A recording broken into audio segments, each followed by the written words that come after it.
প্রিয় দর্শক, শুভ সন্ধ্যা। মেহেরপুর প্রতিদিনের নিয়মিত আয়োজন সাত কাহনে আপনাদের স্বাগত জানাই।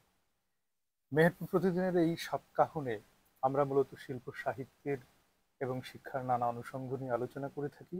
তারই ধারাবাহিকতায় আজ আমরা কথা বলতে চাই রবীন্দ্রনাথকে নিয়ে, মেহেরপুরের সমসাময়িক শিল্প চর্চা নিয়ে এবং সামগ্রিক অর্থে বাংলাদেশের যে শিল্প চর্চার, সাহিত্য চর্চা এবং সংস্কৃতি চর্চার যে রূপ, সেটাকে আমরা সেটা নিয়ে কথা বলতে চাই। আজ আমাদের অতিথি হিসেবে উপস্থিত আছেন উদীয়মান যন্ত্রশিল্পী এবং সঙ্গীত শিল্পীও বটে, জনাব অনিক হাসান। অনিক হাসান, আপনাকে স্বাগত জানাই। ধন্যবাদ। প্রিয় দর্শক, যারা আমাদের সাথে এই মুহূর্তে যুক্ত আছেন এবং অনুষ্ঠান পরবর্তীতে আমাদের অনুষ্ঠান উপভোগ করবেন, তাদেরকে অভিনন্দন ও শুভেচ্ছা। যথারীতি আমি হাসান রুদ্র রয়েছে আপনাদের সাথে। অনিক হাসান, কেমন আছেন সব মিলিয়ে? আহ, আমি আছি বেশ স্বাচ্ছন্দ্যে, তবে আজকে একটু বেশি ভালো লাগছে যে মেহেরপুর প্রতিদিন আচ্ছা। আমাকে আমন্ত্রণ এখানে জানিয়েছে। আর মানুষের জীবন তো মূলত আহ, ওই কখনো খরস্রোতা নদীর মতন, কখনো বা চুপসে যাওয়া ফুলের মতন। আর এই মিথ্যার ভিতে আর কল্পনার মশলায় গড়া রসহীন শহরই বলবো, যান্ত্রিক শহরে নিজেকে যতটা ভালো রাখা যায় নিজের মতো করে সেই চেষ্টাই করি আর কি। মানে যে স্বাভাবিক ধারার মধ্য দিয়ে ভালো থাকার কথা ছিল, সেটা হচ্ছে না, নিজেকে মানে কায়দা করে ভালো থাকতে হ্যাঁ হচ্ছে। হ্যাঁ, আপনি একদম ঠিক বলেছেন। হুম। কিছুটা ওই কায়দা কৌশলে ভালো হুম। থাকতে হচ্ছে, না হলে তো উপায় নেই। হুম। আমরা মূল কথায় যাওয়ার আগে আমি আপনার কাছ থেকে আপনার আপনার পরিচয়টা আপনি যদি একটু দেন। আহ, আমার নাম তো আপনি বললেনই। হুম। তো আমি হচ্ছে এখনো শিক্ষার্থী, মেহেরপুর সরকারি কলেজে স্নাতক দ্বিতীয় বর্ষ অধ্যয়নরত। পাশাপাশি হচ্ছে তবলা চর্চা করি, সেটাই আমার মূল চর্চার বিষয়। পাশাপাশি রবীন্দ্র সাহিত্যের প্রতি প্রেম থেকে রবীন্দ্রনাথের গানটাকে আমি চর্চা করি, সেটা নিজের জন্য বললেই ভালো হয়। কারণ হুম। রবীন্দ্রনাথের গান ছাড়া, রবীন্দ্রনাথের লেখা ছাড়া মানে আমি আসলে আমার দিন কাটে না, এই কারণে। আর পাশাপাশি আবৃত্তি, মঞ্চ নাটকে অভিনয় করেছি। তারপরে হচ্ছে স্কাউটিং করছি। আমি এখন বর্তমানে খুলনা বিভাগীয় সিনিয়র ভার্মের প্রতিনিধি এবং বাংলাদেশের স্কাউটস রোভার অঞ্চলের নির্বাহী কমিটির সদস্য, সেই হিসেবেও কাজ করছি। পাশাপাশি আহ, অনেক সামাজিক কাজকর্ম করি। এই তো এভাবেই দিন কাটে। একজন সৃজন সক্ষম মানুষ হিসেবে ঠিক যতটা কর্মতৎপর হওয়া দরকার, ততটাই আপনি আপনাকে ব্যাপৃত রেখেছেন নানান কর্মের মধ্যে। হ্যাঁ হ্যাঁ, কিন্তু চেষ্টা করছি আর হুম। কি। হুম। না না, এটা এটা একটা সামাজিকভাবে এটা ইতিবাচক একটা দিক। হ্যাঁ কারণ আমাদের এই যে কো অ্যাক্টিভিটিস গুলো আমাদের মধ্যে থেকে হারিয়ে যাচ্ছে, আমরা সেই সেই জাতীয় সেই চর্চাগুলোর সাথে যুক্ত রাখতে পারছি না নানান কারণে। নানান কারণে। হ্যাঁ, সেজন্য আপনি যুক্ত রেখেছেন, এজন্য আপনাকে অ্যাপ্রিসিয়েট করাই উচিত। আর আপনার যেটা বলছিলেন যে আপনার রবীন্দ্রনাথ আপনার জীবনে একটা মুগ্ধতার ব্যাপার, হুম। এবং সে কারণে আপনি রবীন্দ্র সঙ্গীত চর্চা করছেন আপনার নিজের প্রয়োজনে। যাপিত জীবনে রবীন্দ্রনাথ কিভাবে প্রতিবিম্বিত হচ্ছে আপনার ভেতরে? এখন বিষয় হলো যে যদি এটা বলতে হয় তাহলে আসলে রবীন্দ্রনাথের অনেকগুলো দিক নিয়ে বলতে হবে। যেমন রবীন্দ্রনাথের হচ্ছে ধর্মচিন্তা, হুম। তার হচ্ছে মৃত্যু চিন্তা, তার যে সঙ্গীত দর্শন, তারপরে তার যে অসাম্প্রদায়িক চেতনা, এই তার যে মানবিক যে যার যে লেখাগুলো, এই সব কিছুই আমাকে হচ্ছে অনুপ্রাণিত করে এবং আমার শরীরে এক প্রকার অনুরণন সৃষ্টি করে হুম। সবসময়, যখনই তার কবিতা শুনি বা নিজে আবৃত্তি করি বা তার গান গাই। এই সব কিছু মিলিয়ে আমার এক গভীর উপলব্ধি। তো এই সব কিছু থেকে আসলে রবীন্দ্রনাথের প্রতি প্রেম। আর বর্তমান যে পরিস্থিতি আমাদের যে বিশ্বের, হ্যাঁ, ওনার লেখা দিয়ে যে হিংসায় উন্মত্ত পৃথ্বী, তো আমাদের কিন্তু বিষয়টা কিন্তু এখন এইরকমই। দেশে বিদেশে সব জায়গায় একটা হুলস্থুল কাণ্ড লেগেই হুম। আছে, যুদ্ধ যুদ্ধ ভাব। চারিদিকে হচ্ছে সেই রক্ত জবার মতো রক্ত ছড়িয়ে ছিটিয়ে আছে। তো এই সব মিলিয়ে আমার এখনো মনে হয় রবীন্দ্রনাথ এই সময়ের জন্য খুবই প্রাসঙ্গিক, এবং তাকে চর্চা করাটা আমাদের এই সময় খুব খুব খুব প্রাসঙ্গিক বলে আমার মনে হয়। সেই জায়গা থেকে আসলে রবীন্দ্রনাথের প্রতি ভালোবাসা, রবীন্দ্রনাথের প্রতি প্রেম, রবীন্দ্রনাথের প্রতি আমার গভীর শ্রদ্ধা। হুম। রবীন্দ্রনাথ তো নানান ভাবেই আহ, তিনি এই বিকশিত জায়গাটিকে ধারণ করবার চেষ্টা করেছেন, বিকশিত করেছেন কোনগুলো? যেমন তিনি সমাজ ভাবনায় যেভাবে সমাজকে দেখাতে চেয়েছেন, বা শিল্প চর্চার ক্ষেত্রে শিল্পকে যেভাবে উপস্থাপিত করেছেন, বা শিক্ষা দর্শনের ক্ষেত্রে শিক্ষাকে যেভাবে হুম উপস্থাপিত হুম হুম। করেছেন তিনি। এখানে আমি হ্যাঁ। একটা কথা বলি।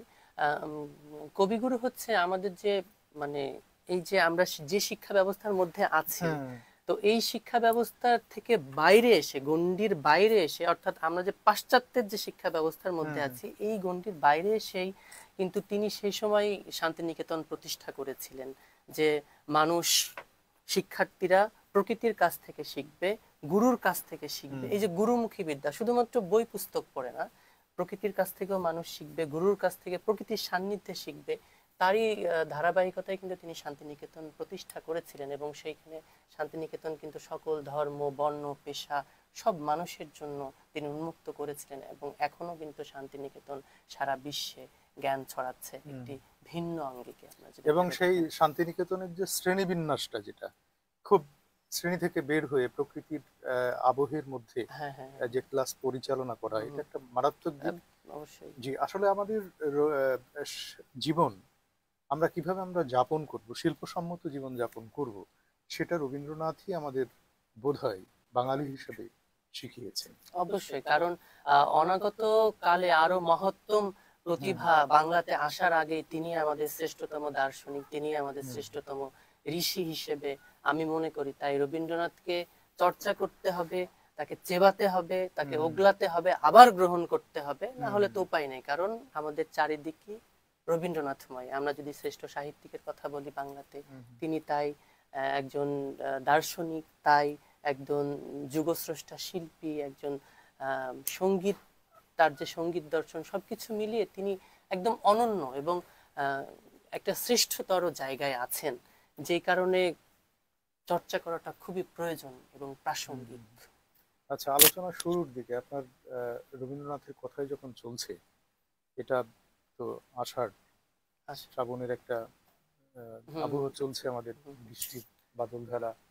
তো এরকম কোনো গান যদি আচ্ছা, শোনাতেন হ্যাঁ, দর্শকদের। তার আগে আমি হচ্ছে রবীন্দ্রনাথের একটি কবিতা আছে আচ্ছা আচ্ছা। বর্ষার, আমি হুম সেটা শোনাচ্ছি, গানও শোনাবো। হুম, অবশ্যই।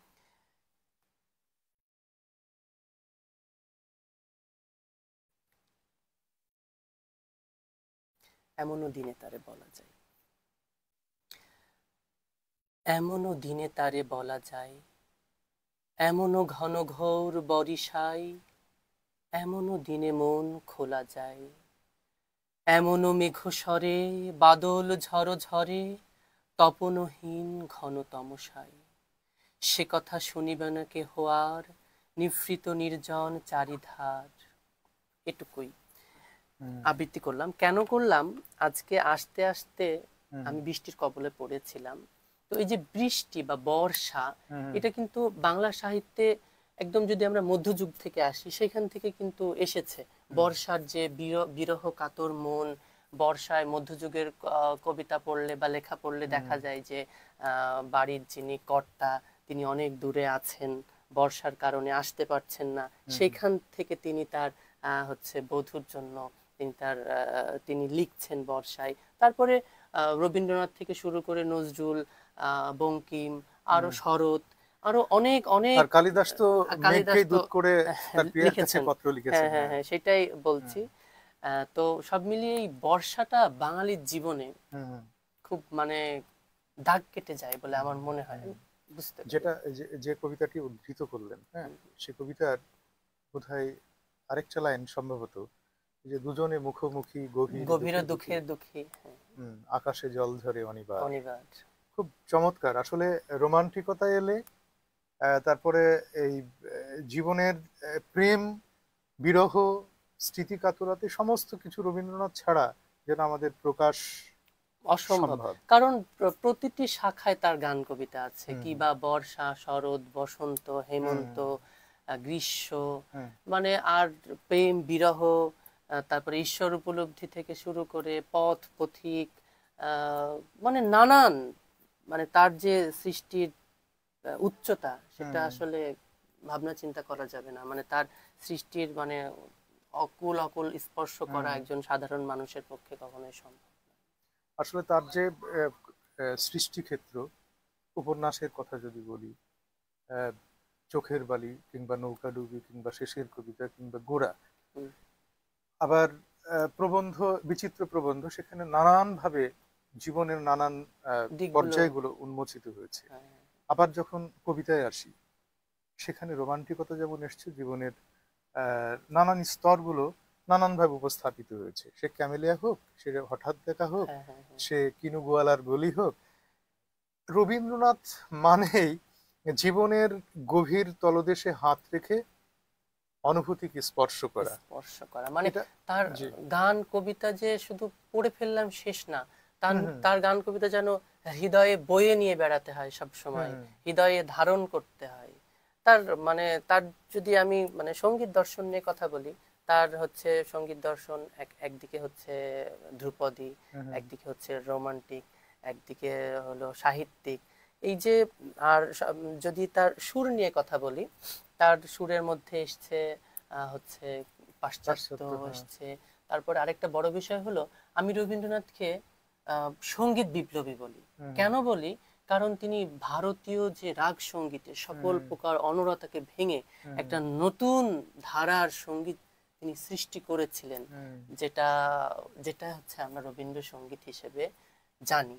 এই সঙ্গীতটা আসলে শুধুমাত্র যে মানে গায়কের কথা যদি বলি, হুম যে আমি গানটা শিখলাম গেয়ে ফেললাম তা না, অনুভব করতে হয়, অনুভূতি দিয়ে গাইতে হয়। রবীন্দ্রনাথের মানে রবীন্দ্রনাথের সুরটা, গানটা এমনই বাণী প্রধানও আবার সুর প্রধানও। হুম এটা হচ্ছে একটা বিশেষত্ব। আর তার গানের মধ্যে অনেক কিছু এসেছে, ঈশ্বর প্রেম, মানব প্রেম, হুম প্রকৃতি প্রেম, এই যে জাগতিক যা কিছু আছে তার কিন্তু গানের মধ্যে উঠে এসেছে। এবং আরেকটা বড় বিষয় হলো রবীন্দ্রনাথের গানের মধ্যে বাউল দর্শন এসেছে, হুম যেমন বৈষ্ণব পদাবলীর হচ্ছে একটা ছোঁয়া হুম হুম। এসেছে। তিনি হচ্ছে উপনিষদ এসছে। উপনিষদ এসছে তো। হুম বৈষ্ণব পদাবলীর কথা মনে কথা বলতে বলতে একটা গানের কথা মনে হুম হলো, হুম একটুখানি শোনাই। যেটা হচ্ছে উনি মধ্যযুগের লেখা থেকে অনুপ্রাণিত হয়ে লিখেছিলেন, সজনী সজনী রাধিকা, একটুখানি গাই হুম হুম বর্ষার সময়। सजनी सजनी राधिका लो, देख अब हो चाहिया, মৃদুল গমন শ্যাম আবে, মৃদুল গান গাহিয়া, সজনী সজনী রাধিকা লো, দেখ अब हो चाहिया। চমৎকার। রবীন্দ্রনাথের গানের যে সুর, যেটা বললেন যে পাশ্চাত্য থেকে এসেছে, বাউল সুর এসছে, কীর্তনাঙ্গের নানান দিক নানান এসছে, দিকে এসেছে, এবং ভারতীয় রাগ শাস্ত্রীয় যে ব্যাপার স্যাপার গুলো সেগুলোতে সবগুলোই। এসছে, সমস্ত কিছুকে নিয়ে। এই জন্য রবীন্দ্রনাথ যেহেতু পাশ্চাত্যের সুর এখানে নিয়ে এসছেন, হুম, তো তাই তাকে, তার গানগুলো যেমন তবলা বাজিয়ে গাওয়া যায়, আবার ঠিক ওয়েস্টার্ন হ্যাঁ, প্যাটার্নেও ওয়েস্টার্ন প্যাটার্নেও সেটা গাওয়া যায়। সেটা গাওয়া যায়। কিন্তু গাইতে গাইতে যখন আপনার কাছে আমি এটা জানতে চাচ্ছি উপলব্ধি হিসেবে, আপনার কি উপলব্ধি, রবীন্দ্রসঙ্গীতের স্বকীয়তা বজায় থাকছে কি? আপনি এই যে নচিকেতা চক্রবর্তী বেশ কিছু রবীন্দ্রনাথের গান করেছেন, হ্যাঁ, হ্যাঁ, হ্যাঁ। যেমন ও যে পাগলা পাগলা হওয়ার, হওয়ার বাদল ওনার দিনে, কম্পোজিশনে শ্রেয়া হ্যাঁ ঘোষাল হ্যাঁ হ্যাঁ, গিয়েছেন। পাগলা হওয়ার বাদল বাদল দিনে উচ্ছ্বাস প্রকাশ করার জন্য উলালা একটা উলালা। উলালা উলালা এই আহ, জাতীয় বিষয়টি বিষয় সেগুলো দিয়েছে। এই আমি একটু হ্যাঁ বলি, হ্যাঁ আসলে আপনি যে মানুষটার নাম করলেন তার হুম সঙ্গীত প্রতিভা আসলে সেটা তো ভাবা যাবে না, হুম ওনাকে নিয়ে কথা বলার সাহসও আমরা রাখি না। হুম তবে হ্যাঁ, রবীন্দ্রনাথ তার নিজের লেখার মধ্যে বলে গেছেন যে আমার গানের মধ্যে আমি কোনো ফাঁক রাখিনি যে সেটা কেউ ভরে দেবে। হুম তো এই এই দুটো কথাই তো মানে আহ, বুঝতে পারা যায় যে তিনিও নিজেও চাইতেন না যে তার গানের মধ্যে এসে কেউ হচ্ছে কোনো কিছু চালাক, একটু পরিবর্তন করুক। উনি এটা নিজেও চাইতেন না, কারণ রবীন্দ্রনাথ খুব আসলে যত্ন করে সুর করতেন। উনি হুম সুর করার পরে হচ্ছে গানের সেখানে কথা বসাতেন। তিনি খুব আদর করে গান করতেন, গানগুলো লিখতেন, গান সুর করতেন খুব আদর করে। তো ওই জায়গা থেকে আমার মনে হয় না যে হচ্ছে এগুলো করা উচিত। হুম, তো এই প্রসঙ্গে একটি কথা বলি। আমাদের উপমহাদেশের প্রখ্যাত সঙ্গীত শিল্পী শ্রদ্ধেয়া ডক্টর রেজওয়ানা চৌধুরী বন্যা ম্যামের একটা সাক্ষাৎকার দেখছিলাম, সম্ভবত এশিয়ান টিভিতে। হুম, তো হুম, উনাকে কিছুটা এই ধরনের প্রশ্ন করেছিলেন উপস্থাপিকা। প্রকৃতির সাথে হেঁটে হেঁটে কথা হচ্ছিল, যে উপস্থাপিকা এমনভাবে বললেন যে এই যে রবীন্দ্রসঙ্গীতকে তরুণ প্রজন্মের মাঝে পৌঁছে দেওয়ার জন্য যে ফিউশন করা হচ্ছে, বিভিন্ন হুম। রকম ভাবে গানগুলোকে পৌঁছে দেওয়ার চেষ্টা করা হচ্ছে, এই বিষয়ে আপনার অভিমতটা কি? আপনি যেমনটা আমাকে প্রশ্ন করলেন, তো উনি তখন এক বাক্যে এভাবে উত্তর দিয়েছিলেন যে কোনো দরকার নাই তো পৌঁছানোর। কারণ রবীন্দ্রনাথের বাণীকে তারা কি বুঝবে আজকে তরুণ সমাজ? তারা যখন একটা বয়সে এসে পৌঁছাবে, তখন ঠিকই রবীন্দ্রনাথের কাছে তাদের ফিরতেই হবে। তখন তাদের রবীন্দ্রনাথকে আশ্রয় করেই বাঁচতে হবে, কারণ বাঙালি রবীন্দ্রনাথ ছাড়া কখনোই চলতে পারবে না। তো আমারও ম্যামের সাথে আমিও সহমত পোষণ করছি, এবং আমি এখান থেকে বলতে চাই যে রবীন্দ্রনাথের গান ওয়েস্টার্ন যন্ত্রের সাথে গাওয়া হোক, তাতে আমার কোনো অসুবিধা নেই, কিন্তু তার সুরটাকে, রবীন্দ্র রবীন্দ্রসঙ্গীতের একটা নিজস্ব ঘরানা আছে, রবীন্দ্র গায়কই আছে, সেগুলোকে যদি ঠিক রেখে, গায়কের কথা বাদই দিলাম, কারণ যদি আমি যে রবীন্দ্রসঙ্গীতগুলো গেয়ে গেছেন সুচিত্রা মিত্র, বা এখনকার হচ্ছে রেজওয়ানা চৌধুরী বন্যা, অদিতি মহসিন, বা কণিকা বন্দ্যোপাধ্যায়, বা দেবব্রত বিশ্বাস, হুম। বা সাগর সেন, চিন্ময় চট্টোপাধ্যায় থেকে শুরু করে একদম জয়তী চক্রবর্তী পর্যন্ত, তো এনারা যারা গান গেয়ে গেছেন বা গাচ্ছেন, তো ওই রকমও যদি, ওই রকমটা হবে না, কারণ সেটা একটা এক ধরনের সঙ্গীতের আবহে গাওয়া হচ্ছে, এটা ওয়েস্টার্নে যাচ্ছে।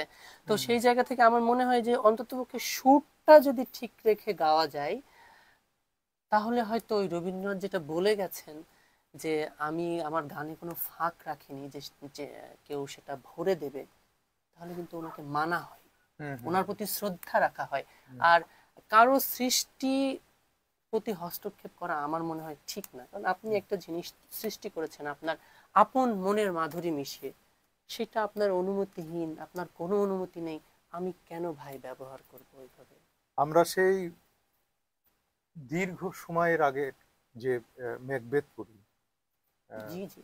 ম্যাকবেথ, আচ্ছা আচ্ছা, ওই যে আপনার শেক্সপিয়রের, শেক্সপিয়ারের, হ্যাঁ। তো সেটা কি এখন পড়ছি, বা ওডিসি পড়ছি, হুম হুম হুম, হ্যাঁ, ইদিপাস পড়ছি, পড়ছি। তো এগুলো কিন্তু আমাদের এই নচিকেতার মতো সংস্করণ করতে হয়নি। করতে হয় না, এটা প্রয়োজনও নাই। এটা হ্যাঁ, এটা সমকালীন হয়ে থেকে গেছে। হুম হুম হুম। তো রবীন্দ্রনাথ যদি সমকালীনতার ধারক না হতে পারেন, যদি তার ভেতরে সেই সৃষ্টিশীলতা, সেই সৃষ্টির শক্তি যদি না থাকে, তিনি হারিয়ে যাবেন।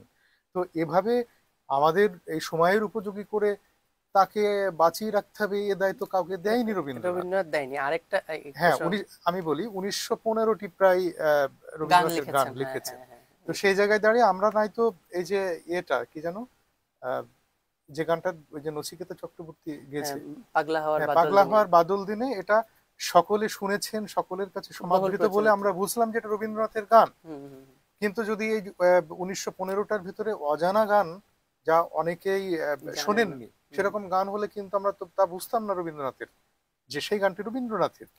তাহলে রবীন্দ্রনাথকে মান্যতা করতে হলে, শ্রদ্ধা জ্ঞাপন করতে হলে, তার সৃষ্টির প্রতি সহমার্মিক হতে হলে অবশ্যই তার স্বকীয়তা বজায় রাখতে হবে। তার প্রতি শ্রদ্ধা যদি আমরা হুম, হুম, করতেই চাই, তাহলে তার সৃষ্টিকে তার মতো করেই হুম, উপস্থাপন করতে হবে। আরেকটা বড় বিষয় কি জানেন? ওই রবীন্দ্রনাথকে বুঝতে হলে হৃদয়টা অনেক প্রশস্ত হতে হয়। হুম, তাকে ধারণ করতে হলে জ্ঞান থাকতে হয়, একটা আয়না থাকতে হয়, তাকে দেখবার হৃদয়ের আয়না থাকতে হয়, তাকে উপলব্ধি করবার। তো সেইটা না সকলের থাকে না, যেই কারণে এই যত্রতত্র যেভাবে সেভাবে রবীন্দ্রনাথের চর্চাটা আজও হচ্ছে। হুম, ওই আচ্ছা, আমরা কি এই এই সময়ে রবীন্দ্রনাথের এই যে সরলীকরণ অনেক জায়গাতে দেখা যাচ্ছে, যাচ্ছে। হ্যাঁ, সরলীকরণ করছি আমরা, রবীন্দ্রনাথের ঠিক মর্মে আমরা স্পর্শ করতে পারছি না, হুম, ঠিক একটা বাজারি একটা ভাব, একটা, চলে হ্যাঁ, আসছে, চলে হ্যাঁ। আসছি। তো এই ক্ষেত্রে দাঁড়িয়ে এটা ঠিক সাংস্কৃতিক চর্চার ক্ষেত্রে আহ, কতটা জরুরি, এবং এই দিয়ে রবীন্দ্রনাথ বলেই না, মানে সাংস্কৃতিক যে একটা রূপ, একটা যে শক্তি, সেটাকে অক্ষুণ্ণ রাখতে গেলে আমাকে এই বাজার দরের সাথে যদি আমার পণ্য হিসাবে যদি বিকিয়ে দিই, আমাকে যদি শিল্প স্তরে এই পাঠককে বা দর্শককে যদি আমার স্তরে, শিল্পের আসল স্তরে যদি আমি তুলে আনতে না পারি, তাহলে তো হলো না। না না, শুধুমাত্র আমার পেশাকে প্রাধান্য দিলাম, প্রাধান্য দেওয়া হলো এটা তো হতে পারে না, না। এটা তো হতে পারে না। তা আবার একদিক থেকে ধরলে রবীন্দ্রনাথকে কিন্তু ব্যবসার কেন্দ্রবিন্দুতেও মাঝে মাঝে দেখিয়ে আনা হয়, হুম যেটা হুম খুবই দুঃখজনক একটা হুম বিষয়। তো আসলে রবীন্দ্রনাথকে যদি আমরা অপমান করি তাহলে তো আমরা নিজে অপমানিত হই। হুম রবীন্দ্রনাথকে অপমান করা মানে বাংলাকে অপমান করা, বাংলাদেশকে অপমান করা, বাংলা হুম জাতিসত্তাকে অপমান করা। কারণ রবীন্দ্রনাথ যে সময় নোবেল পুরস্কার পেলেন, সেই সময় যে শুধু বাংলাকে তিনি বিশ্ব দরবারে উপস্থিত মানে ইয়ে করেছেন, পরিচয় করিয়েছেন তাই না, পুরো দক্ষিণ এশিয়ার হুম মানুষকে, দক্ষিণ এশিয়ার মানুষ তো সেই সময় দক্ষিণ এশিয়ায় কেউই নোবেল পায়নি, হুম তিনি নোবেল পেলেন।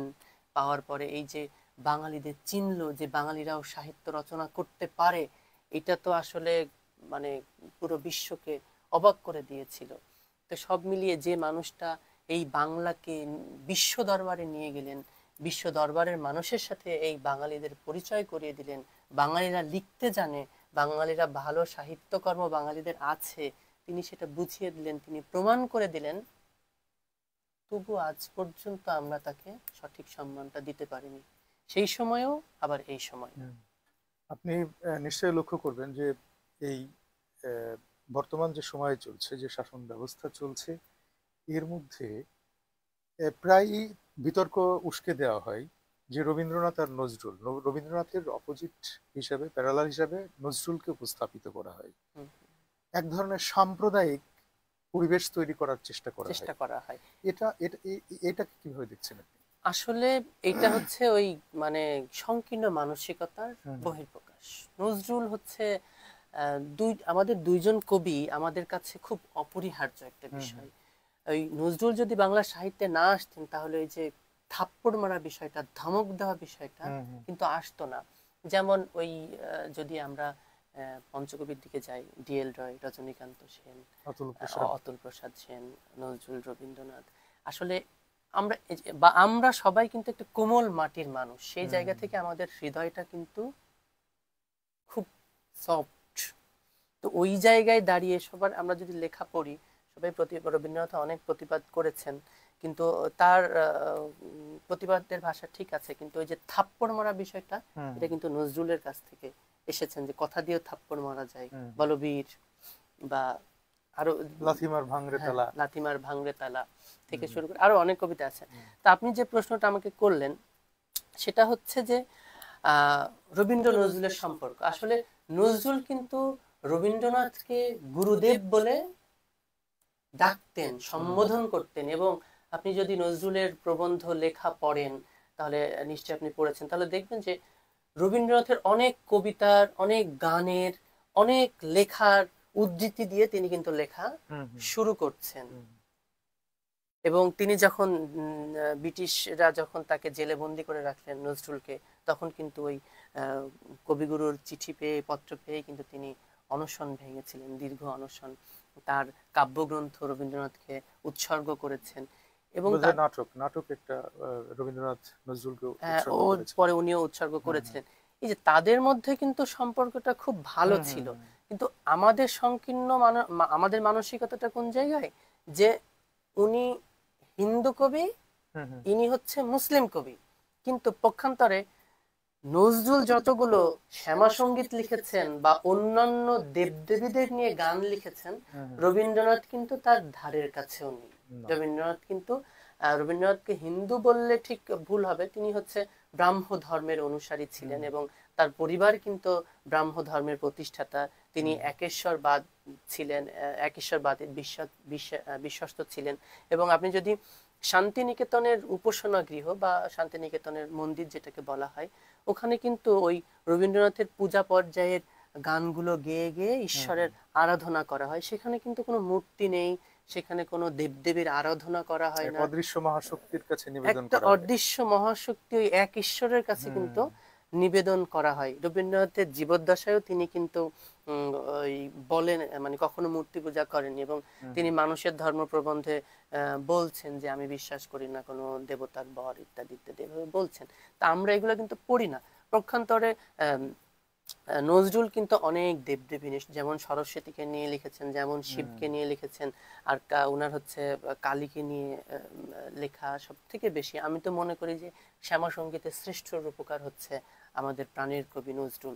তো এইগুলো আমরা জানি না, ওই যে একটা ট্যাগ আছে হিন্দু মুসলিম, হুম আমাদের মানসিকতাটা হচ্ছে হিন্দু মুসলিম, আমরা মানুষ হিসেবে কাউকে মানে মেলে ধরা, মানুষ হিসেবে যে মানুষ হিসেবে নিজেকে মেনে বিকশিত করা, সেই সেই জায়গাগুলো আমরা যাই। মানসিকতাটা আমাদের সমাজে জি। আজ পর্যন্ত হয়ে ওঠেনি, যার কারণে এই রবীন্দ্র নজরুল সম্পর্কে এই বিশ্রী বিশ্রী কুৎসিত কুৎসিত কথা রটানো হয়। তো তারই ধারাবাহিকতায় আমি আরো কিছু বলতে চাই এবং কিছু পাঠ করতে চাই। আচ্ছা সেটা আচ্ছা। হলো যে রবীন্দ্রনাথ অর্থাৎ ব্রিটিশ পিরিয়ডেই তো রবীন্দ্রনাথের জন্ম। তো সেই সময় কিন্তু এই আমাদের সেই সময় এই যে ইংরেজির পাশাপাশি পারস্যে অর্থাৎ ফার্সি ভাষা কিন্তু ফার্সি ভাষা। একটা রাষ্ট্রীয় ভাষা ছিল, হুম দাপ্তরিক ভাষা হুম ছিল। হুম তো সেই জায়গা থেকে রবীন্দ্রনাথের বাবা কিন্তু হচ্ছে হেলাল হাফিজ, মানে পারস্যের কবিদের অনেক ভক্ত ছিলেন, এবং হুম। সেই জায়গা থেকে কিন্তু রবীন্দ্রনাথও হেলাল হাফিজ এর প্রতি তার একটা ভীষণ রকমের দুর্বলতা ছিল, এবং তিনি সেই সমাধিতে গেছেন। হাফিজ হাফিজ। হ্যাঁ, হাফিজ, হুম হাফিজের সমাধিতে গেছেন। হুম তো সেই জায়গা থেকে আমি একটুখানি পড়ে শোনাতে চাই যে তার অবশ্যই। হাফিজের সমাধিতে গিয়ে। তো উনি হচ্ছে 1932 সালে পারস্য ভ্রমণে গিয়েছিলেন। তো তার একটা বইও আছে, সেটা হলো যে পারস্য যাত্রী। তো সেখানে রবীন্দ্রনাথ ওই পারস্য যাত্রী পারস্যে বইয়ে লিখছেন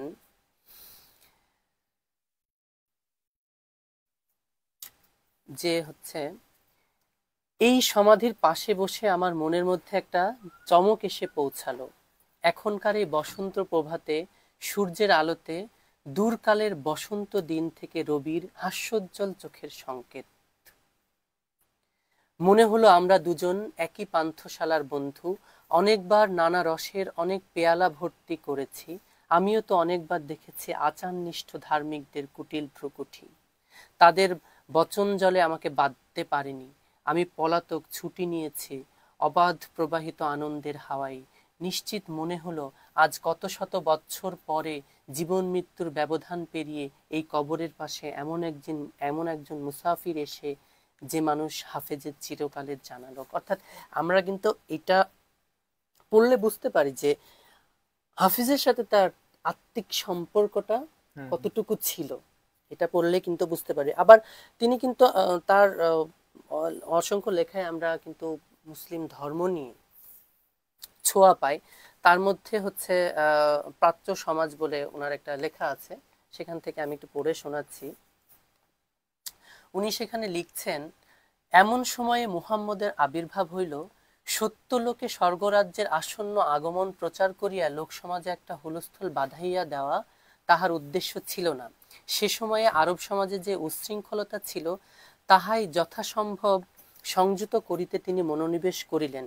পূর্বে বহু বিবাহ, দাসী সংসর্গ, যথেষ্ট স্ত্রী পরিত্যাগ কোনো বাধা ছিল না। তিনি তাহার সীমা নির্দিষ্ট করিয়া দিয়া স্ত্রীলোককে অপেক্ষাকৃত মান্য পদবীতে আরোপণ করিলেন। তিনি বারবার বলিয়াছেন, স্ত্রী বর্জন ঈশ্বরের চোখে নিতান্ত অপ্রিয় কার্য, কিন্তু এ প্রথা সমূলে উৎপাটিত করা কাহারও সাধ্যায়িত ছিল না। এজন্য স্ত্রী বর্জন একেবারে নিষেধ না করিয়া অনেকগুলো গুরুতর বাধার সৃষ্টি করলেন। এটা হচ্ছে রবীন্দ্রনাথ তার প্রাচ্য সমাজে বলছেন, এবং একাধিকবার তিনি হচ্ছে বিভিন্ন লেখা পাঠিয়েছেন বিভিন্ন পত্রিকার জন্য, তারপরে আকাশবাণী বেতার কেন্দ্রে পাঠের জন্য। আকাশ তো সেটাই আমি আরেকটাও পড়ে শোনাচ্ছি, সেটা হচ্ছে 25শে জুন 1943 সালে উনি হচ্ছে বেতারে সম্প্রচারের জন্য পাঠিয়েছিলেন। তো সেখানে বলছেন যে ইসলাম পৃথিবীর মহত্তম ধর্মের একটি, এই কারণে তার অনুবর্তীগণের দায়িত্ব অসীম। যেহেতু আপন জীবনে এই ধর্মের মহত্ব সম্বন্ধে তাদের সাক্ষ্য দিতে হবে, ভারতে যে সকল বিভিন্ন ধর্ম সমাজ আছে তাদের কেবলমাত্র রাষ্ট্রিক স্বার্থবুদ্ধি দ্বারা তা সম্ভব হবে না।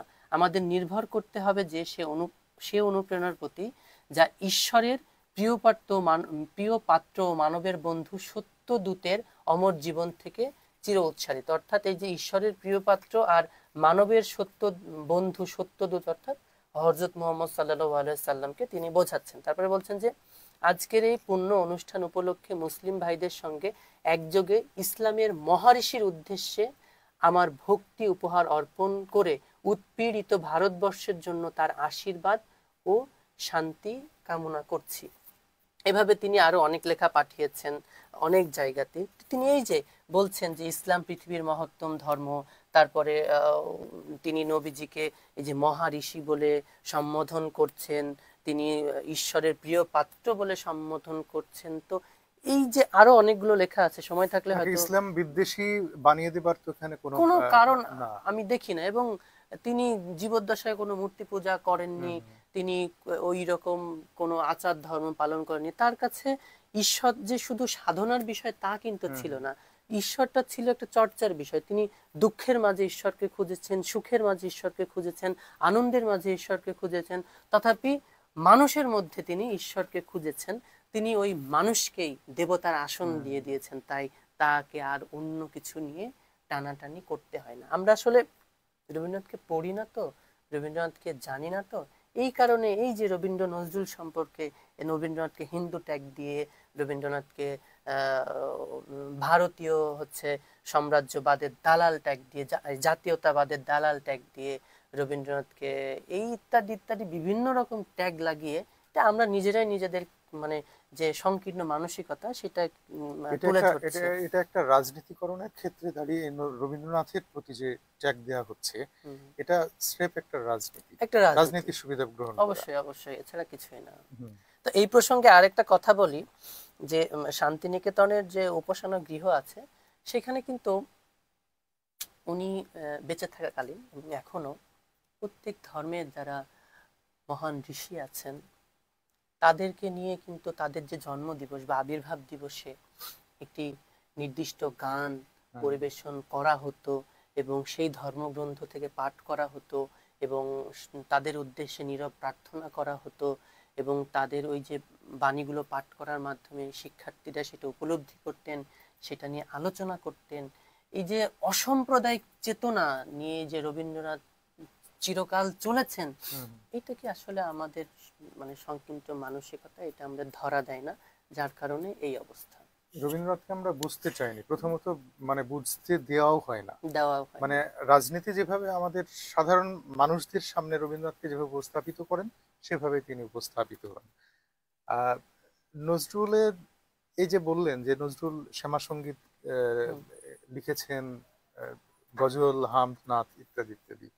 তো আমার কাছে একটা জিনিস মনে হয়েছে যে এই যে রবীন্দ্রনাথ যদি, এই নজরুল যদি এগুলো না লিখতেন, শ্যামা সঙ্গীত না লিখতেন, আসলে আমরা দেখতে পাই যারা হিন্দু ধর্ম চর্চা করেন অনেকের ভিতরে যে উগ্র চিন্তাধারা, উগ্র ধর্মবোধ বা মুসলিমদের মধ্যে উগ্র ধর্মবোধ, আগ্রাসনবাদী যে চিন্তাধারা, এই জায়গাগুলোকে তিনি ঠিক ধর্মটাকে, হযরত মুহাম্মদকে বা আল্লাহকে বা অপরদিকে শ্রীকৃষ্ণ বা তার ভগবানকে কিভাবে দেখছেন, নজরুল কিভাবে দেখাতে যাচ্ছেন, কতটা সফটনেস, কতটা বিনয়ী বিনম্র হয়ে, সেইটা আমাদেরকে শিক্ষা দিচ্ছে। তো যখন আমরা শুনছি যে মোরান্তরের হেরা গুহায় আজও তোমার ডাক শোনা যায়, বা হেরা হতে হেলে দুলে, হ্যাঁ হ্যাঁ ঠিক আছে। আবার এই যে যখন শ্যামা সঙ্গীত গাচ্ছে তখন ব্রজগোপী খেলে হরি, বা মায়ের পায়ে জবাই ওঠনা ফুটে মন, এটা নজরুলের না সম্ভবত, ওই যে বল রে জবা বল, বা কালো মেয়ের পায়ের তলে দেখে যা আলোর নাচন, বা আরো অসংখ্য অসংখ্য সৃষ্টি আছেন। তবে এই যে রবীন্দ্রনাথ এবং নজরুল এদের দুইজনের হয়তো লেখার ঢংটা আলাদা, কিন্তু আসলে বিষয়বস্তুটা এক ছিল, যে মানুষকে মানুষ হিসেবে দেখা, মানুষকে মানুষ হিসেবে মূল্যায়ন করা এবং সকল ধর্ম শ্রেণী পেশার মানুষকে নিয়ে যে একত্রিত একটা বিজয় দুজনই কিন্তু চেয়েছিলেন। নজরুল নিজেও বলেছেন যে আমি সকলের হিন্দু মুসলিমের মিলন করে দেবার জন্য লিখেছি, এসেছি। রবীন্দ্রনাথও কিন্তু সেগুলোই বলে গেছেন। আবার আরেকটা বিষয় না বললে না, রবীন্দ্রনাথ তো জমিদার ছিলেন, এবং আমাদের এই অঞ্চলে রবীন্দ্রনাথের জমিদারি তো ছিল। তো সেখান থেকে যদি আপনি দেখেন, রবীন্দ্রনাথ কিন্তু শিক্ষা, সাহিত্য, স্বাস্থ্য সবকিছু নিয়ে কাজ করেছেন। সেটা যদি শিলাইদহের দিকে তাকান বা হচ্ছে আমাদের সাজাদপুরের দিকে তাকান, তো তিনি কি করেছেন, শিলাইদহে তখন নারী শিক্ষা ছিল না, একটা ভালো স্কুল ছিল না, একটা ভালো স্বাস্থ্য কেন্দ্র ছিল না। তিনি কিন্তু সেখানে স্বাস্থ্য কেন্দ্র নির্মাণ করেছেন, মেয়েদের পড়ার জন্য উদ্বুদ্ধ করেছেন, তারপরে স্কুল নির্মাণ করেছেন, এবং কৃষকদের প্রণোদিত করার জন্য কৃষি ঋণও দিয়েছেন, কৃষি ঋণও দিয়েছেন, এবং বিনামূল্যে, বিনা সুদে, কিন্তু সেই টাকাও তারা ফেরত দেন। এবং তার সমবায় ভাবনাটাও কিন্তু অনেক উচ্চ মানের ছিল।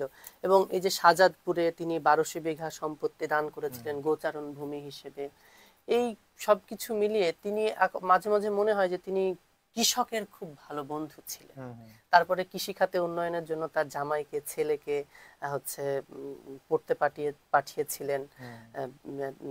তো উন্নত কৃষি গবেষণার জন্য তিনি পাঠিয়েছিলেন। এই যে তার যে শুধু এই শিল্প সংস্কৃতি নিয়ে ভাবনা ছিল তা কিন্তু না, তার চারিদিকে তার একটা ভাবনা ছিল মানুষ কিভাবে ভালো থাকবে, মানুষ কিভাবে আরো উন্নত জীবন যাপন করবে। তিনি মননশীল ভাবে যে বিষয়টি ভাবছেন, ঠিক সেটাই তিনি কর্মে রূপান্তরিত করে দিচ্ছেন। খুব ভালো একটা বিষয়।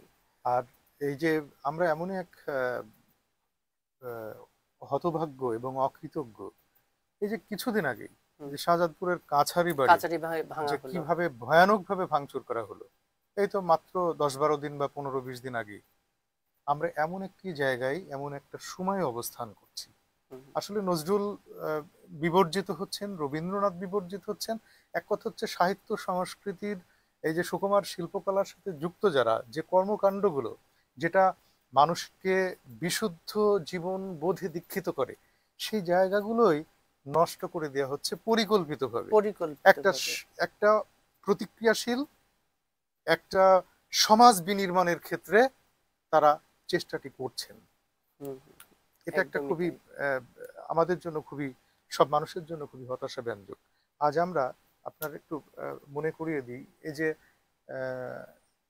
লি কুয়ান ইউ, সিঙ্গাপুরের প্রতিষ্ঠাতা, আধুনিক সিঙ্গাপুরের, সেখানে তাকে বারবার কিন্তু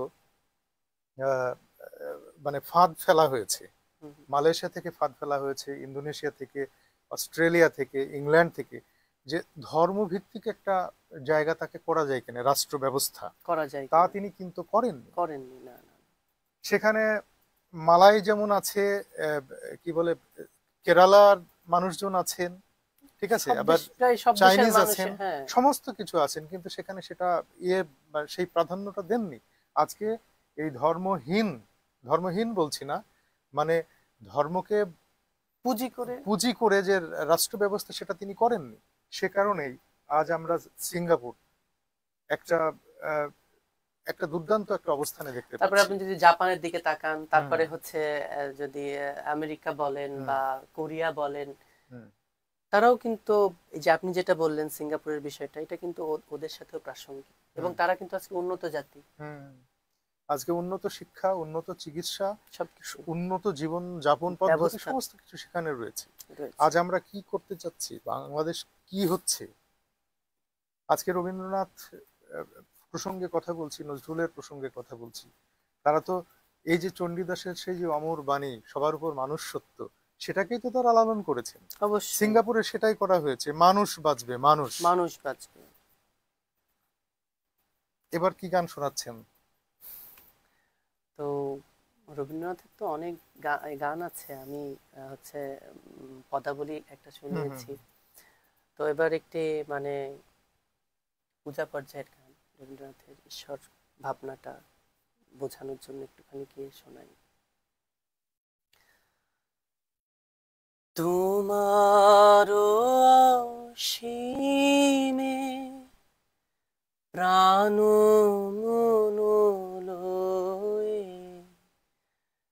যত দূরে আমি ধাই,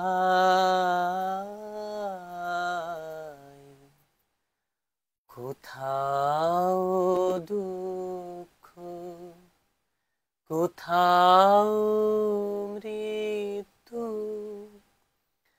কোথাও বিচ্ছেদ নাই, তোমার অসীমে প্রাণ মনোলয়ে, যত দূরে আমি ধাই।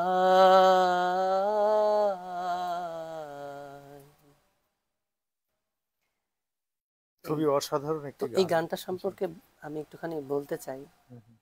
যে তিনি অন্তরাতে বলছেন যে মৃত্যু সে ধরে মৃত্যুর রূপ, দুঃখ হয় সে দুঃখের কূপ, তোমা হতে যাবে হইয়ে বিমুখ, আপনার পানে ধাই। মানে আমি যখনই ঈশ্বরের কাছ থেকে সরে আসব, তখনই কিন্তু আমি দিশেহারা হয়ে যাব।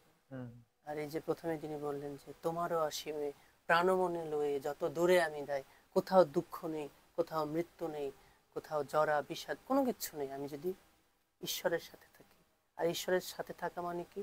ভালো কাজ করা, মানুষকে ভালোবাসা, পৃথিবীর জন্য ভাবা, মানুষের জন্য ভাবা, এই হিংসাত্মক মনোভাব পরিহার করা, এই অশ্লীল বাক্য বিনিময় থেকে শুরু করে যে আমরা যা কিছু খারাপ করি তা কিছু থেকে নিজেকে বর্জন রাখার মানে হলো ঈশ্বরের সাথে থাকা। কারণ ঈশ্বর তো সুন্দর, এই সুন্দরের সাথে আমাদের মিলন হোক, এবং তিনি তাই চেয়েছিলেন যে সুন্দরের সাথে আমাদের মিলন হোক। এবং তিনি সেই জয়গানে, তিনি তার কবিতায়, তিনি তার গানে, তিনি তার সাহিত্যে, তিনি বারবার সেই জয়গানে গেয়ে গেছেন।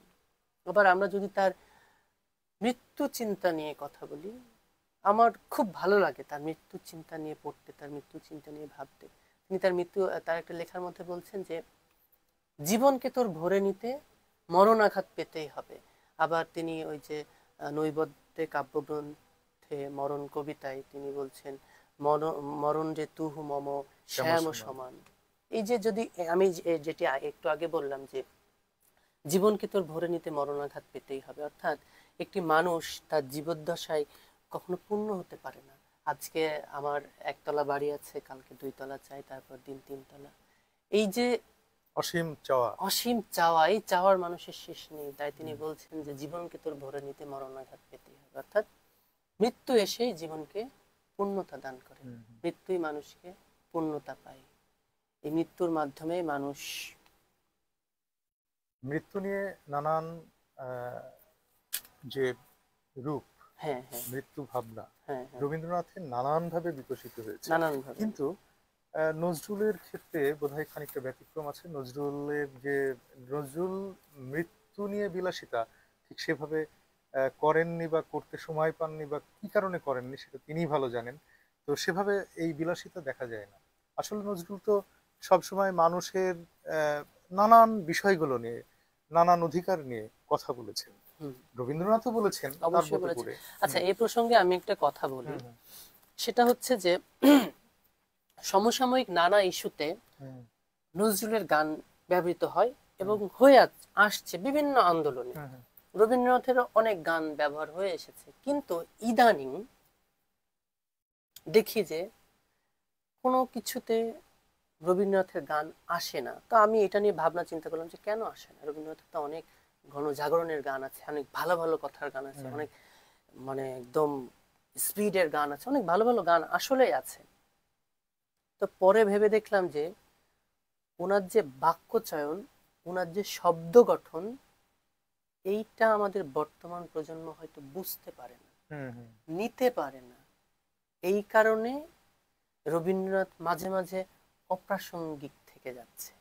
তো এই জায়গা থেকে আমাদের মানে বিশেষ করে সুশীল সমাজ এবং শিক্ষিত সমাজ, বিশেষ করে শিক্ষক সমাজকে এগিয়ে আসতে হবে। আচ্ছা, এ প্রসঙ্গে আমি একটু থামাতে চাই, একটু যেহেতু এলো কথাটা।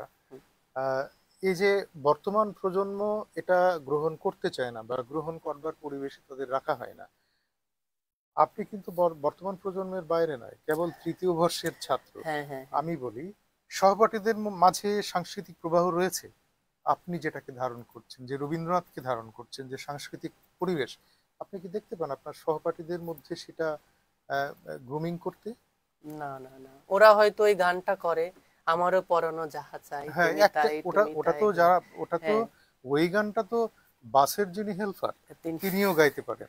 তো ওইটাই আছে। হুম তাছাড়া যে শিল্প সত্তা, মানে মানুষের মনের ভিতরে তো অনেকগুলো কপাট থাকে, হুম সৌন্দর্যের কপাট থাকে। হুম সেই কপাটগুলোকে খুলে দেওয়ার জন্য তো শিল্প সাহিত্য চর্চা অপরিহার্য।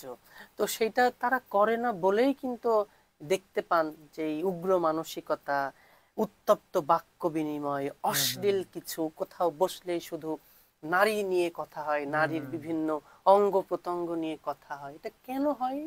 কারণ তাদের মনের ভিতরে যে সৌন্দর্যের কপাটগুলো আছে সেইগুলো খুলে যায়নি শিল্প সংস্কৃতি সাহিত্য চর্চার অভাবে। আর আমাদের বাংলা সাহিত্য এত সমৃদ্ধ, এত সমৃদ্ধ, এত ভালো ভালো কবি সাহিত্যিক সৃষ্টিকর্তা হাতে করে পাঠিয়েছেন, যেটা ভাবা যাবে না। হয়তো সেই যদি মুঘল আমল থেকে শুরু করে একদম ব্রিটিশ থেকে শুরু করে একদম আমাদের মুক্তিযুদ্ধ, দেশভাগ হুম। মুক্তিযুদ্ধ থেকে শুরু করে এই যে আধুনিক সময়কাল এদের পর্যন্ত। পর্যন্ত বাঙালি কিন্তু অনেক কিছু হারিয়েছে, এবং হুম অনেক শোষণ নির্যাতন নিপীড়ন অনেক কিছুর মধ্যে দিয়ে বাঙালি উঠে দাঁড়িয়েছে, অনেক কিছু হারিয়েছে। কিন্তু আমার মনে হয় যে সৃষ্টিকর্তা বাঙালিকে যা দিয়েছে এই সাহিত্যিকদের মাধ্যমে, বিভিন্ন মানুষের মাধ্যমে, বিভিন্ন বিখ্যাত বিখ্যাত মানুষদের মাধ্যমে, সেটা হয়তো আর অন্য কোনো জাতি হুম এটা পায়নি। তার মধ্যে অন্যতম কিন্তু রবীন্দ্রনাথ। হুম আমার তো মনে হয় রবীন্দ্রনাথকে সৃষ্টিকর্তা হাতে করে বাঙালিদের দিয়েছে, কিন্তু আমাদের ওই ছোট মানসিকতা হুম রবীন্দ্রনাথকে আজ পর্যন্ত ধারণ করতে পারেনি, লালন করতে পারেনি। বা ওই বলে যে আমি অমুক চেতনায় বিশ্বাসী, অমুক চেতনা হুম আমি হুম হুম। ধারণ করি, একাত্তরের চেতনা, আমি 52 চেতনা, নজরুল ধর্মীয় চেতনা, চেতনা। ধর্মীয় চেতনা। তো আমার কথা হলো, বা 24-এর চেতনা, হুম আমার কথা হলো তুমি যদি চেতনাগুলোকে ধারণ করে রেখে দাও, বুকের মধ্যে এইভাবে আঁকড়ে ধরে রাখো, তুমি যদি এগুলো চর্চা না করো, হুম। তাহলে তোমার ওই চেতনার লাভ কি? মুখে বুলি বুলি আউড়িয়ে আউড়িয়ে তোমার লাভ নেই, তুমি টেবিলে আমি বসে। মুক্তিযুদ্ধের চেতনার কথা বলছি, কিন্তু মুক্তিযুদ্ধের সমস্ত অর্জনকে আমি ম্রিয়মাণ করে দিচ্ছি। নিয়মান করে দিচ্ছি, আমি অস্বীকার করছি। হুম অস্বীকার না করলেও আমি এমন ভাবে বলছি যে সেটা অস্বীকার করার মতো, রূপক ভাবে আমি হুম বোঝাচ্ছি। আসলে তা তো নয়। রবীন্দ্রনাথ বলেছেন গানের মধ্যে যে তোর টানাটানি টিকবে না রে, রবার যেটা সেটাই রবে। হুম হুম রবীন্দ্রনাথ কিন্তু বলে গেছেন। হুম আমিও বিশ্বাস করি যে ওই টানাটানি টিকবে না, ওই শেষ পর্যন্ত এসে রবার যেটা সেটাই রবে। হুম। আর তারপরে বলছেন যে নিশিদিন ভরসা রাখিস, হবেই হবে, যদি পণ করেই থাকিস সে পণ তোমার রবেই রবে। আসলে আমাদের চিন্তার আড়ষ্টতা কাটাবার জন্য, আমাদের ভাষার আড়ষ্টতা কাটাবার জন্য, আমাদের সমস্ত সংকীর্ণতা, উম, সীমাবদ্ধতা কাটাবার জন্য রবীন্দ্রনাথে সমস্ত উপাদানই রয়েছে। সেগুলোকে অবশ্যই, ধারণ করা আমাদের নজরুলের মধ্যে আছে, আমাদের লালনের মধ্যে রয়েছে, সবকিছু। সমস্ত কর্মের মধ্যে আমরা সেখানে আছি, কিন্তু সেই জায়গাগুলোকে যেতে হবে। হুম। সেই জায়গাগুলো যাবার জন্য আপনি আপনার সহকর্মীদের সহপাঠীদের মধ্যে যেমন দেখতে পারেন না, ঠিক এই যে না দেখতে পারা, হুম।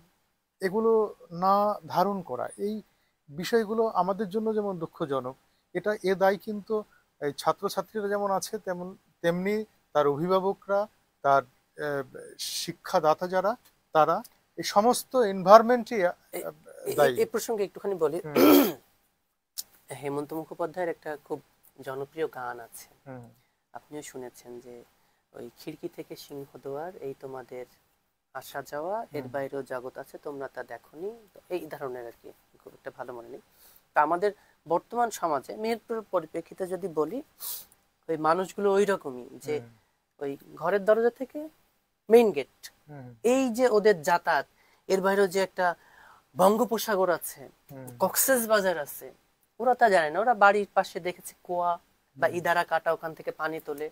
কুয়োর ব্যাংক। কুয়োর আমি এটা বলতে চাচ্ছিলাম না, কিন্তু আপনি বলে দিলেন। হুম তো ওই মানসিকতা থেকে যতদিন না এই আমার সমাজ ব্যবস্থা বেরিয়ে আসবে, ততদিন না মানবিক হতে পারবে, হুম, না উদার হতে পারবে। হুম, আর যেহেতু একজন মানুষ বড় হয় তার পারিপার্শ্বিক বিষয়গুলো নিয়ে, যে সে যে সমাজে বড় হচ্ছে, যে পরিবারে বড় হচ্ছে, সেই শিক্ষাগুলো নিয়ে কিন্তু বড় হয়। হুম, তো ওই শিক্ষাটা যদি একটু পরিবার থেকে না আসে বা সমাজ থেকে না আসে, তাহলে কিন্তু হবে না। আর হুম, আরেকটা বড় বিষয় হলো, আপনি ইচ্ছে করলেই, আমি ইচ্ছে করলেই কিন্তু হুট করে কোনো কিছু পরিবর্তন করে দিতে পারবো না। আবার এই যে আমরা বলি প্রধানমন্ত্রী এই করলো না, সংসদ সদস্য এই করলো না, ইউপি চেয়ারম্যান এই করলো না, অমক সাংবাদিক এই রিপোর্টটা করলো না, এটা বললো না, বা আরো যারা আমাদের জনপ্রতিনিধিরা আছেন ওরা করলো না।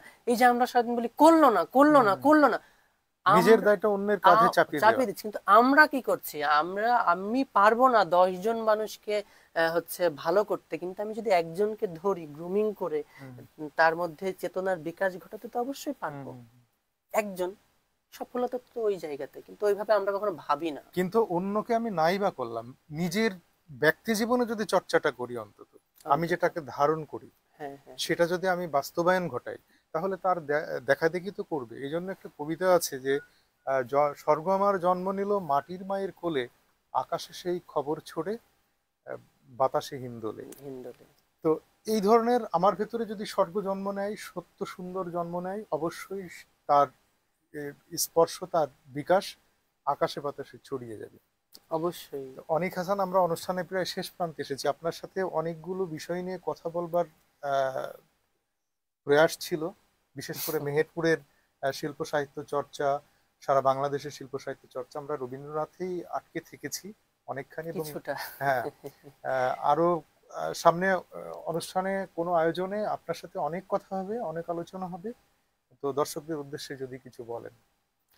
তো আমি প্রথমে মানে রবীন্দ্রনাথের কথা দিয়ে বলবো যে হুম, আনন্দ লোকে মঙ্গল আলোকে বিরাজে সত্য সুন্দর। আমরাও চাই যে এই সত্য সুন্দরে চারিদিক ভরে উঠুক, হুম, এবং সবাই খুব বেশি বেশি করে রবীন্দ্র চর্চা করুক। রবীন্দ্র চর্চা করা মানে মননশীলতার হুম, চর্চা হুম, করা, মানবিকতার চর্চা করা। তো সব মিলিয়ে, আর বিশেষ করে ধন্যবাদ দিতে চাই মেহেরপুর প্রতিদিনকে, যে আজকে আমার মতো একজন নগণ্য মানুষকে এখানে ডেকেছেন, দুটো কথা বলার সুযোগ পেলাম। বিশেষ করে আপনার সাথে কথা বলে ভীষণ ভীষণ ভালো লাগলো। তো সব মিলিয়ে, আর যারা দেখছিলেন এতক্ষণ, আমাদেরকে সহ্য করছিল এতক্ষণ ধরে আমাদের কথোপকথনগুলোকে, সহ্য করাই বলা যায়, তাই না? তাদেরকে মানে হৃদয়ের গভীরতম প্রান্ত হতে তাদের প্রতি অনিঃশেষ কৃতজ্ঞতা এবং হৃদয় নিংড়ানো সবটুকু ভালোবাসা। ধন্যবাদ। প্রিয় দর্শক, আপনারা আমাদের সাথে যুক্ত ছিলেন, আমাদের আয়োজন উপভোগ করেছেন। আমরা কথা বলেছি রবীন্দ্রনাথকে নিয়ে, বিশেষত রবীন্দ্রনাথের এক অনবদ্য সৃষ্টি, তার সঙ্গীত অন্যতম, তার অসংখ্য সৃষ্টির মধ্যে অন্যতম এবং অদ্বিতীয় বটে, যার গানে নানানভাবে উঠে এসেছে মানুষের জীবন, প্রকৃতি, প্রেম, ঈশ্বর ভাবনা, এই সমস্ত কিছু। এবং তার সাথে এই বিষয়গুলোর সাথে আমরা সমাজে যে চিত্রগুলো দেখি, সমাজের যে বৈপরীত্য দেখি, সেগুলো কেন ঘটলো, সেসব বিষয়গুলো নিয়ে আমরা আলোচনা করবার চেষ্টা করেছি। আপনার সাথে ছিলেন, সেজন্য আবারও শুভেচ্ছা, অভিনন্দন সকলকে। ধন্যবাদ। শুভরাত্রি।